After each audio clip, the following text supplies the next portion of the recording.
Hi everyone, welcome to the Alter Ego Report. I'm Lynn. I'm John Griffin. And today we are talking about King Arthur, Legend of the Sword. Yay. Yay! This movie is directed by Guy Ritchie, stars Charlie Hunnam and Jude Law. It is about Arthur growing up in the back alleys of England, being forced to pull the sword out of the stone, and that starts his journey to becoming the king. Now, Arthurian lore, this is really your bag, John Griffin. Yes, I love Arthurian lore. Other than comic books, reading about King Arthur and his Knights of the Round Table was my favorite thing growing up, and is still some of my favorite things to read about today. In fact, I have a book of King Arthur and his legends in my car at all times, and I just reread the same book over and over again because I love it so much. And when I heard that they wanted to do a seven movie sprawling epic, I could not have been more excited for an updated, real, gritty version of King Arthur. That included some magic, because that's missing from a lot of King Arthur movies, is the magic that's in the books. But then I started noticing a lot of Guy Ritchie in the movie, and it's all a little underwhelming. It's not terrible at all. It's just not great. It just doesn't do it for me, guys. Well, let's start from what we did like. Okay. The opening scene.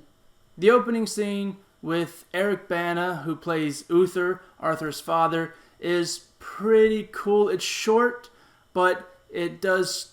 It grabs your attention. It does. It focuses a lot on the magic. Has a lot of CGI army-ish running around. It's good, but it's CGI. Still pretty good. It's just, there's not enough moments in this movie to really sell me. But I did like some of the action scenes. The acting was fine. I really enjoyed Jude Law, who plays Arthur's uncle. Evil uncle, of course, because I don't think there's good uncles in any movies. But was it just me? Can I stop you for a second? Sure. Was it just me who thought Jude Law's wardrobe was a little odd? Looked a little bit like an 80s vampire? It's not just you. He looked weird in times. Strange choices, right? I agree. Okay. Actually, it's As long not as we're just on you. the same page. But he kind of hams it up, and he seems like he's one of the few people who actually is having fun filming the movie. Charlie Hunnam, who I'm still on the fence with, is fine. I don't think he's bad at all. I just think it's the screenplay, it's the writing that kind of fails in this movie. As far as his characterization, it's a little rushed, but I wouldn't even say it's the writing. I would say it ended up being the editing choices. The editing choices is what killed it for me. I'm sitting there and I'm going, what is going on here? You're in the present moment and then chop, chop, chop, chop, chop. And then you're back in the present, and then to tell the story, everything's bits and pieces of flashbacks. Well, that's kind of classic Guy Ritchie. That's what he does. His exposition is told through quick cuts and flashbacks, and it works for a lot of his movies It worked that great we for love. Sherlock. It works great with Lock, Stock, and Two Smoking Barrels and Snatch. It all works for that, and that was my main concern when he was attached to direct this movie, is that I didn't feel like that style was going to match the tone of what an epic Arthurian movie should be. And it doesn't. And I was right. The cinematography matches my tie and suspenders quite well. Well, you pull this off quite well. Thank you. I appreciate it. It's gray, and it's dull, and it's not exciting to look at. And it just doesn't. But there are hurt. cool scenes. Whenever the sword is being used, it was phenomenal. It was great. You were like, ooh, this is happening now. Okay. But that doesn't happen until like an hour and 20 minutes into the movie. Legend of the Sword is an apt title because the sword is the best part of the movie. And you see the least of it. When the magic of the sword is unleashed and you get to see what its power can do, it's really, really exciting. Unfortunately, that takes up about 3 or 4 minutes of screen time, and that's about all you get of it. But when it's on the screen, It's awesome. it's pretty cool. It's just not there enough. There are things that I still did like that kind of veered from the classic Arthurian lore.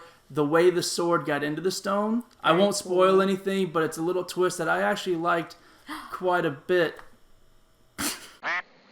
I did like the way the magic was presented in this movie. I thought it was done well. It's one of the bright spots of the movie. And for me, the most heartfelt part of the entire movie didn't even have anything to do with Arthur. No, and I know exactly what you're talking about. It was the only scene you're like, ah, and you wanted to cry. And then you take a step back and you're like, oh, that didn't even have anything to do with that guy. No, it's a side character that I don't even remember his name.